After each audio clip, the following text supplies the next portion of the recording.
Welcome to the Force. I'm Bongeni Mutwa. Employers have welcomed the news that COVID-19 infections in the country have peaked.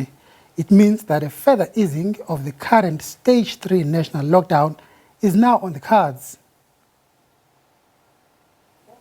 The announcement by Health Minister Dr. Zwelinzima yesterday that COVID-19 infections in the country are for the first time on a downward trend in the hard-hit provinces of Gauteng and the Western Cape came as a welcome surprise to many people in the country. Organized business says the time has come to open up the economy even more. We need to open up the economy as a matter of urgency. We need to transition out of level 3 to level 2 and indeed level 1 if we can at all times, ensuring that we maintain responsible behavior in respect to social distancing, wearing of face masks and sanitization of our hands and surfaces. And if we do that, then hopefully we can reduce the impact that COVID-19 is having, a devastating impact on the state of our economy currently. Some economists say a bold move to Stage 1 lockdown is required. There is a case to be made for moving to Stage 1 lockdown because one is far from convinced that the lockdown is having any major impact anymore.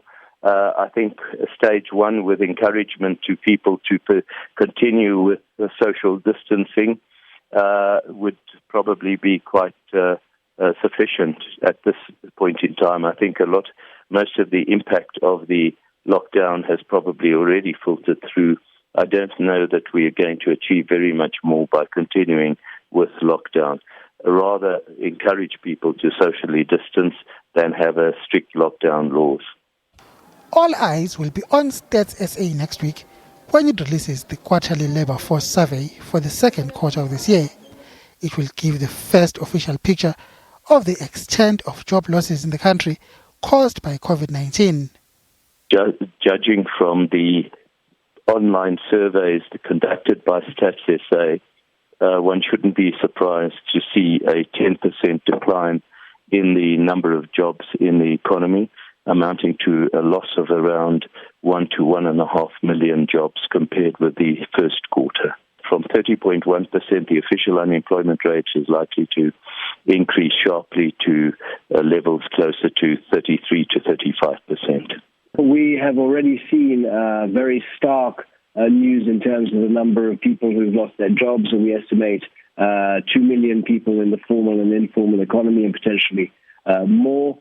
Some have put it even more significant than that in the first 3 months of the pandemic. So we are concerned, obviously, about not only the existing levels of unemployment that predated COVID-19, which is highly problematic, but also compounded by the pandemic, which is likely to get worse, and indeed exacerbated by the contraction in the economy. So we are doing everything that we can as Business in South Africa, Business Unity South Africa, to ensure that we can encourage our members to retain employees wherever possible and practical to generate new business opportunities. But that's going to require some very difficult decisions to be taken as a matter of priority by government, and we'll be supporting government in evaluating how we can achieve that objective. The quarterly labour force survey will come out on Tuesday. Bongeni Mutwa, SABC News, Johannesburg. Well, to discuss this further now, we are joined by the General Secretary of the South African Federation of Trade Unions, Zwelinzima Vavi. Of course, he joins us via Skype. Mr. Vavi, you are one of the survivors of COVID-19. You have lost close family members yourself. Our condolences for that. What's your reaction to the news that we have seen the peak of COVID-19 in the country now?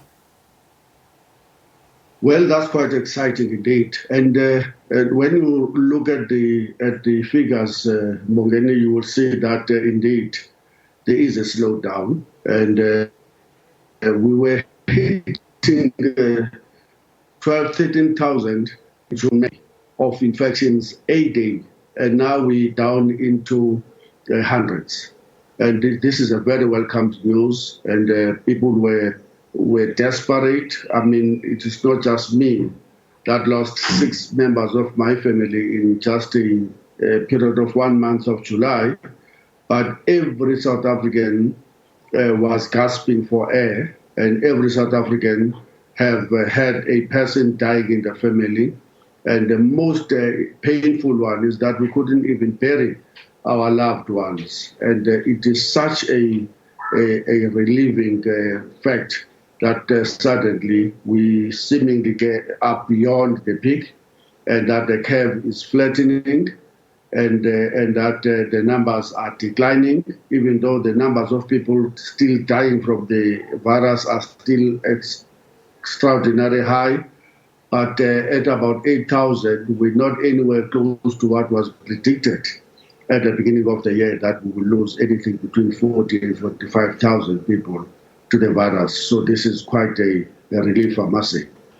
Now, we all know that before COVID-19, we had one of the highest unemployment rates in the world, which has now become worse, of course, but we will know for sure the extent of the impact next week on Tuesday when SABC issues the latest unemployment figures. What is your expectation of the numbers?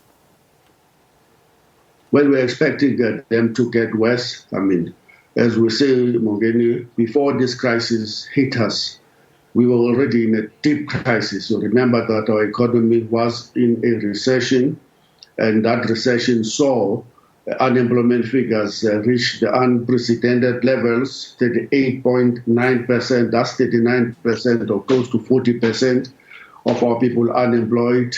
And it saw a 58% of our youth getting unemployed, and it saw 47% of our Black African women getting unemployed.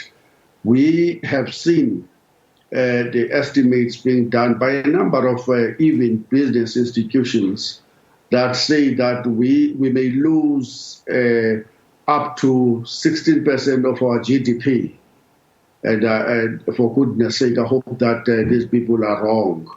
But they're saying that we may lose up to 7 million jobs as a result of the pandemic, and as a result of the fact that the whole world economy was on standstill, is still on standstill. Tourism industry has been literally shut, and the cigarettes and the liquor business have had to be shut. And for long spells, the manufacturing was on standstill. And we've seen the figures already. I mean, unofficially, people have been speaking about that. We may have lost 1 million jobs between March and May. And we don't know what will be the official figures, but we estimated that those job losses will run into more than 1 million or 2 or 3. We don't know, but we're crossing the figures that they don't reach the 7 million that was estimated at some point. Now, talking about, of course, the lockdown and the restrictions and the debates that are going on at the moment, now that we have reached the peak of the infections, what is SAFTU's position with regards to easing restrictions on the sale of tobacco, alcohol, and of course opening up hotels and inter-provincial travel and those kind of things? Firstly, on the issue of us beyond the peak point, we must, whilst excited about that, we must obviously be very cautious. We have seen Americans hoping and thinking that they are beyond the worst, only for the virus to come back, and not just once, over and over again, and reverse all of those gains. We hope that South Africa will not experience that rebounding of the virus beyond the point that we hope we reached a peak. Having said that, the issue of closing down of the economy was completely supported by SAFTU, because we had to make a decision that we better maybe unemployed and scavenging than just dying in our hundreds and thousands. And there was a cost that was associated with that, and the cost is going to be confirmed by Statistics South Africa next Tuesday. Now, there are two major sectors in the economy that remain locked down, the tobacco industry and the liquor industry. There are hundreds and thousands of jobs that are being lost, and we saw a report and the announcement of the South African breweries saying that they are withdrawing a 5 billion rands worth of investment as a result of that lockdown regulation. That's quite sad. And what makes us sad is that South Africa's stimulus package is unable to respond adequately to the fact that the liquor selling companies and the tobacco companies are finding themselves in a situation of not their own choosing. And we needed to have a much more aggressive stimulus package to intervene. We don't have it. And we can only hope that the government will waste no time in lifting the lockdown regulations in relation to the sale of tobacco and the sale of liquor, such that we save any more carnage in terms of job losses in those sectors of the economy. Well, Mr. Favu, thank you very much. We got you there. Unfortunately, we have to leave it there. We're out of time. Nastasia Arense is next with the Alternative Investor. Stay with us.